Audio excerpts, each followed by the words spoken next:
Hey, so this is my fourth video for this, for my website, and I have, so much work to do to get, work for sale up on my site. And anyway, I don't even know how well I'm going to do that, but I do love these videos. And so, it's easy for me to start here and just have some content while I figure out what I have that can go up and is actually for sale and what's actually ready to be sold, that kind of thing. But I wanted to share this video with you, and I will also create an intro for these videos so you can kind of see me. It's kind of weird to have hands and stuff all over here and not know who I am, but I'm also 50 and don't really want to be on camera. So there's that. All right, so I wanted to share with you a conversation about color. I went and had a one-on-one workshop. You could call it an intensive. We were supposed to go for 4 hours, and she and I ended up going for 7 hours because there's so much. When you love art and you love color and you're in the middle of a lot of stuff and you're needing breakthroughs, which I think as an artist, you always are, right? It was easy to just go we went for 7 hours. It was kind of crazy. But I spent, which is not what was supposed to happen. So I spent a day doing an intensive with Kathleen McElwaine out of Austin. And we talked about color and pattern and product and personal palettes, right? So what colors are you choosing? What colors are still yours that you've always used historically? It's my pile of trash over there. Color, right? What are you using in your work? What collections are you using? What color palettes are you creating for those collections? What are you painting with? That kind of thing. So I wanted to talk about palettes because we spent a chunk of time talking about that yesterday. And I took all of my favorite art supplies. This video is a little bright. Let me see if I can fix that a little bit.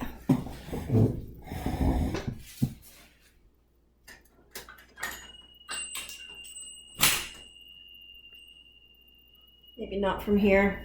Let's see. One more thing I can try.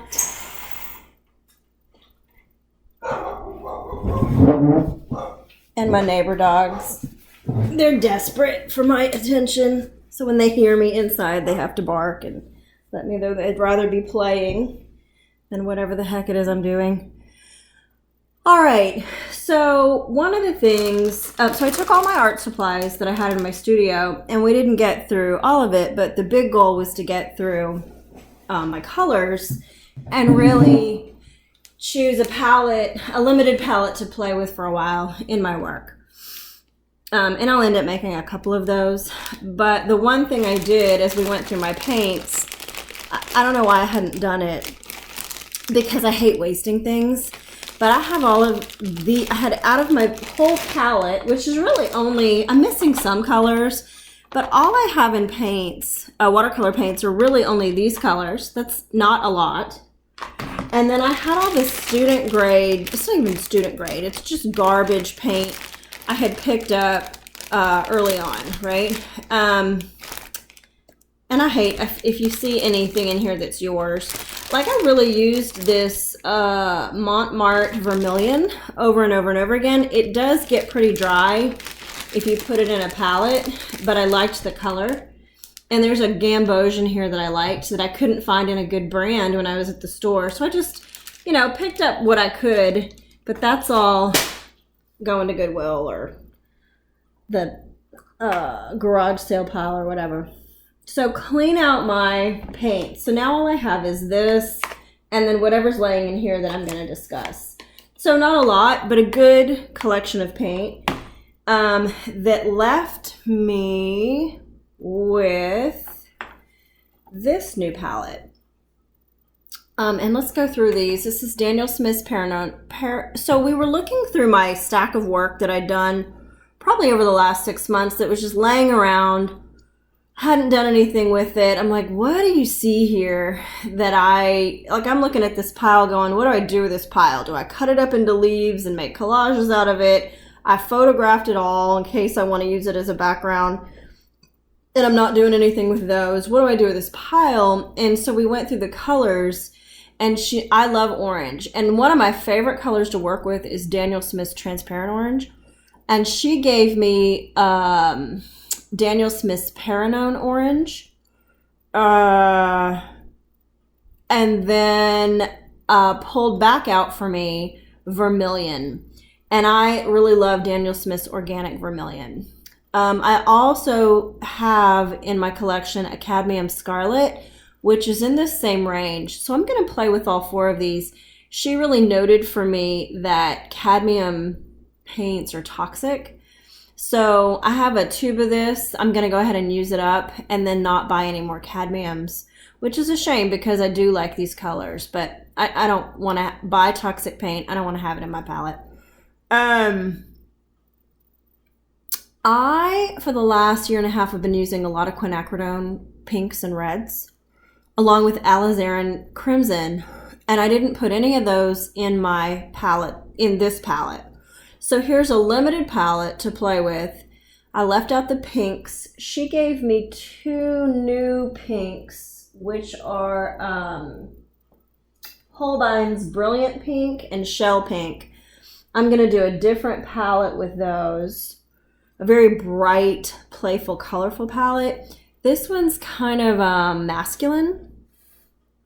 And I want to see how these colors combine. So I'll go through this quickly. She also pulled out for me, having looked at my work, New Gamboge. And I love this color. I also love to have in a palette, and it's not in here and it's not going to be in here, is an Indian yellow. I'm out of it, but I love it. And this New Gamboge has some of that. Also, which a color she had never seen, was M. Graham's Azo Green. And when I think of a Gamboge or an Indian yellow that has all of this color variation, I think instantly of M. Graham's Azo Green, which will go, I don't know if this was Daniel Smith's Iridescent Green Gold, or if it's this Azo, just darker. I don't see any iridescence in here, but it went on so dark I was shocked that it was Azo Green, because when I use Azo Green in my paintings, it looks more like this. But I think these are both Azo, so I have to fix this. I screwed up my color palette. And then I stuck in some phthalo as a big contrast. So I haven't swatched these reds, but what I did swatch and included in this is a whole host of ceruleans. So she was noting that Jerry's Artorama, you have this Lucas Cyan. So I have 1, 2, 3, 4 ceruleans I'm going to play with, and Daniel Smith's Manganese Blue Hue. Okay, so really compare these ceruleans, and when I swatch them, this is Lucas's or Jerry Artorama's Cyan. Looks very manganese-y to me. And then you're not going to be able to tell the nuances of this, but you know, here's Daniel Smith. And I love M. Graham. I don't have a lot of it in here, so I don't know what to say about that. I just may have to make a different palette for those. But here's Daniel Smith's cerulean, which is, it just has so much range. It's super smooth and beautiful. And then here's Daniel Smith's, so here's Daniel Smith's cerulean, and here's Daniel Smith cerulean blue chromium with some particulate in it. I really don't care I don't really care for it. I love this smooth Daniel Smith cerulean. I love Holbein's cerulean. Daniel Smith first, Holbein second. I don't really care for these particulated ceruleans. I'm going to do a particulated blue. And again, I'm no pro. If I'm going to do a particulated blue,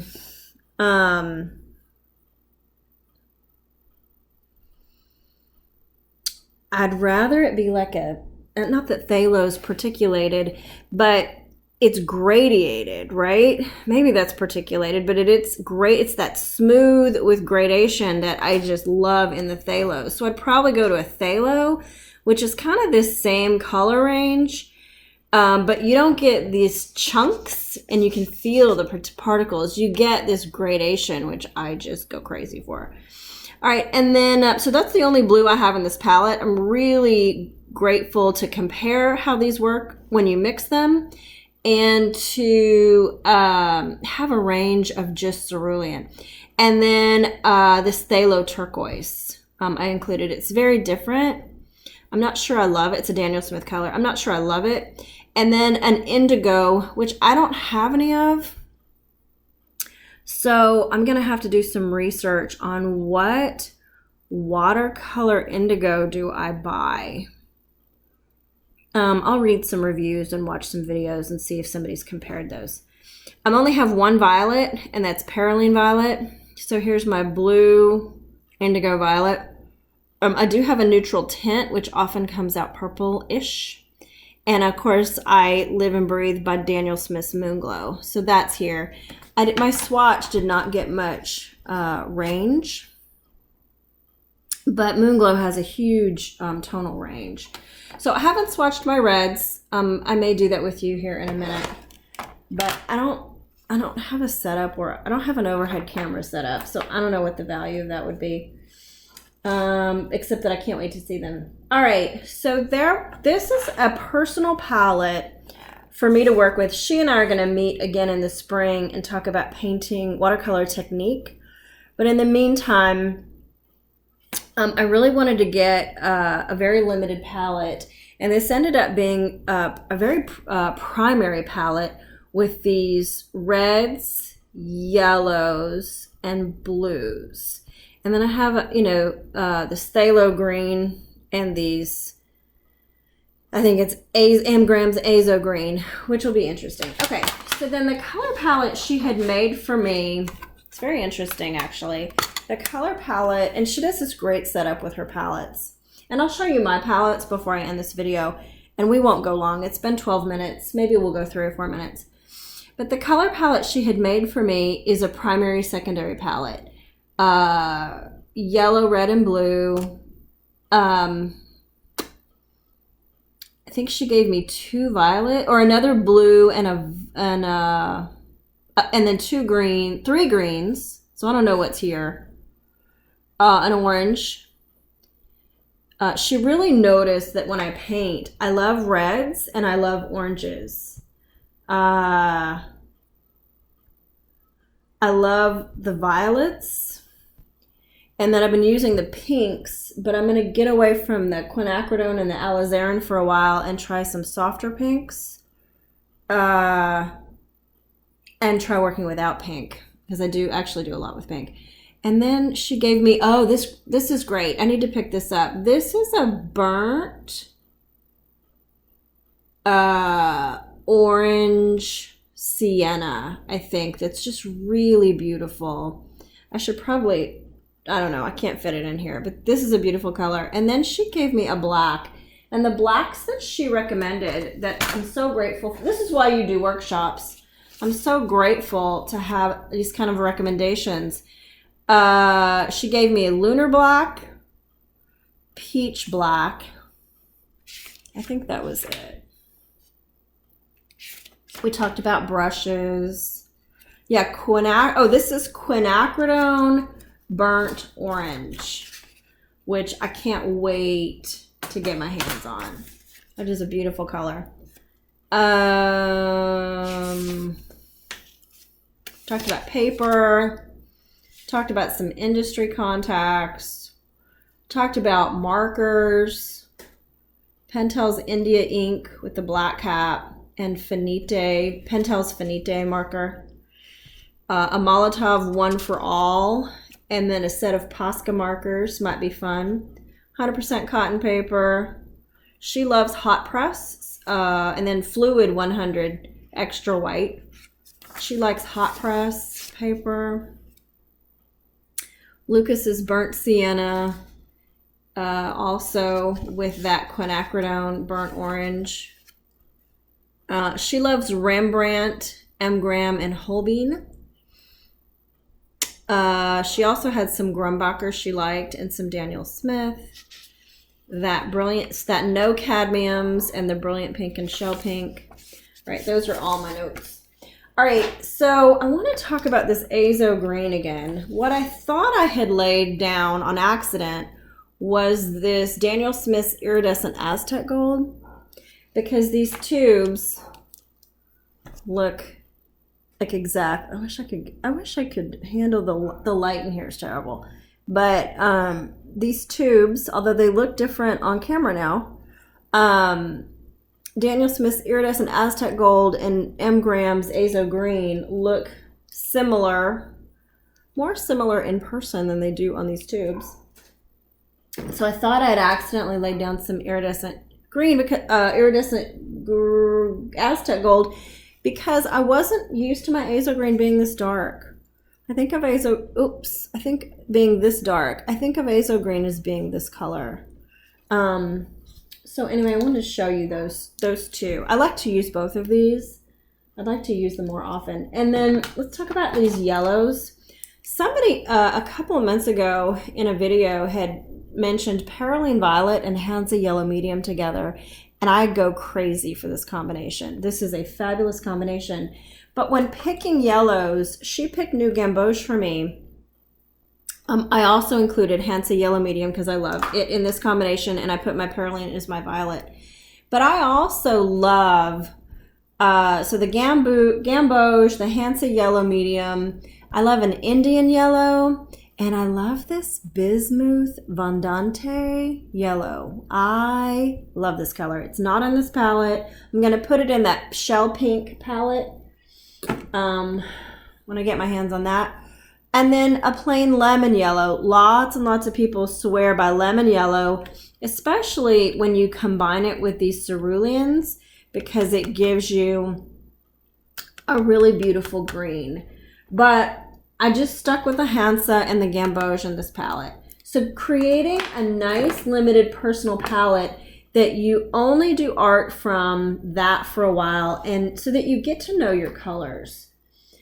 Not in here, but I'm just going to throw out a shout to Cotman, because I have this big Wilcox palette. God only knows where that is. I still have my art supplies all in my bin that I took. Here, I'll show this to you. Hold on. And then we'll wrap it up, I promise. I have this Wilcox palette, which is fabulous. This is a primary color palette, and it's a mess. And she took one look at this and went, she was so good. She didn't make a face or anything. I said, how badly does this freak you out? She goes, it's a disaster. It totally freaks me out, with no expression on her face. But I had done a workshop with somebody that's in a watercolor, or in an art group that's in town. And they're so often inappropriate. I don't go to that group anymore. But it's a lot of perverse people, and they just have really perverse discussions during an art group. It's just incredibly inappropriate. But she's brilliant with color. And she gave me the gift of a Wilcox palette. It needs to be cleaned. I probably won't use it again for another year because I'm doing all kinds of other things. But for a year and a half, I used my lemon yellow with my cerulean, and just got they're greens all over the place, right? So got such a great myriad of greens that I would swear by lemon yellow and cerulean all day long. But a shout out to Cotman. For all that time, I used Cotman's student grade cerulean blue hue, and I loved it. I mean, it was obviously, there's so much green in here. I just had to really mention that brand too. It's not in my palette. I'm trying to play with professional grade, but I really do love this Cotman cerulean blue hue. All right, so here's the primary secondary palette she made for me before we even met. She's a Daniel Smith, I don't know what you call it, ambassador, right? So here's a palette she had worked with. It has some of their Primatech, which is the mineral-based paints in it. Here's the one I'm going to play with and finish. I need to finish my swatches and label these. And then I have a lot of painting to do. I'm going to paint Audubon birds. And I think this is going to be a great Audubon birds and then animals. For each of my themes, what animals relate to those themes. I think for birds, this is a great palette. My violets may get me through my animals. We shall see. I don't know. All right, let me set that aside. See if there's anything else I want. Oh, I want to show you palettes, okay? So here's what we're doing with palettes. You saw my Wilcox palette, and it's not on Amazon. You have to go to the Wilcox website. But let me show you really quickly. This is another thing that drove her crazy. In no bad way. Were my palettes, right? So whenever I go to the bulk aisle, I tend to use the little storage bins with the lids because I know it won't be single-use plastic. I'll use them for water tubs, right?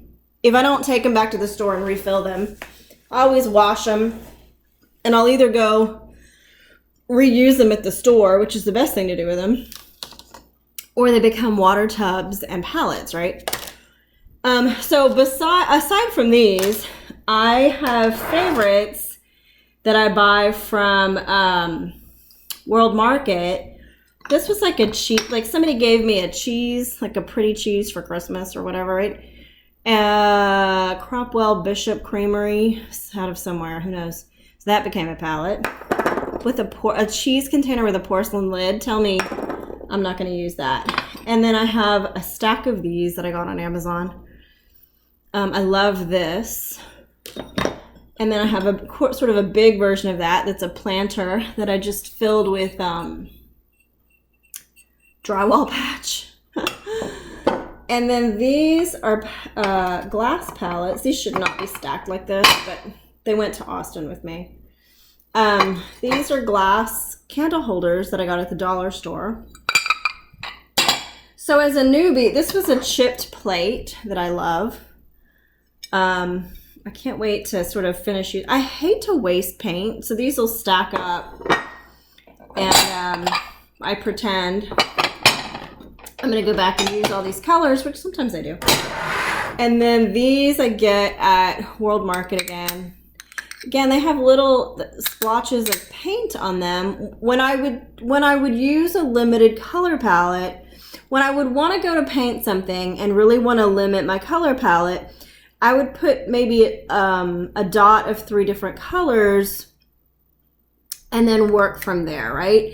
And then, of course, towards the end of your project, you're just done and you get tired and you want to put it away, which is not ideal. So here's how I was working. And Kathleen, works very clean. Here's a nice clean one. She works very clean. So she would never have palettes that have paint on them left like this, right? So, here are my favorite palettes, but she's asked me to work in a new way and work. You see how this morning as I was doing my swatches, I left paint on my palette. This would already be cleaned up in her world, okay? That wouldn't even be left there. As soon as she was done with a set of strokes, she would clean this palette.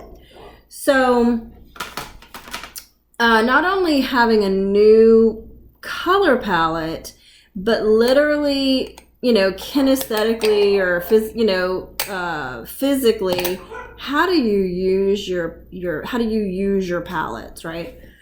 So we're going to learn some new, we're going to get off of these, which is a little bit like crutches and crack, right? We're going to get off my favorite ceramics, which I'll never get rid of. I love having them. And we're going to learn to use palettes differently, okay? All right, that's a 25-minute video. I hope that works for you. For some, we talked about brushes. She gave me a couple, but she really loves the Pentel brand. I find that these, if you squeeze them, she likes the Pentel because it filters your water. But if you squeeze a Pentel pen, you do get drippage, where people complained about that. The new artists complain about that because they don't want water everywhere. But for an experienced watercolor, you want to be able to squeeze water because it does give you control. But for a new artist, if you get a water brush that squeezes like that, and you're not used to controlling your water, and I just did it yesterday with the Azo Green, you're gonna have a big mess, right? So I have a variety of water brushes. I have a variety of brushes. We limited those. I have a variety of water brushes, but she really recommended that I learn to use these Pentels, again, A, for the filter, and B, because in watercolor, if you're going to use watercolor or even gouache, which is a whole different story, but if you're going to learn to use watercolor or gouache, managing water flow, right? The amount of water you have in your brush is primary. So we talked a little bit about that. All right, that's Kathleen McElwaine's color palette course. Again, she's out of Austin, kmcElwaine.com. If you want to go hang out with her in Austin for the day, I would highly recommend a day with Kathleen. All right, good luck with your stuff, and I will make my way through this learning curve. Take care. Bye.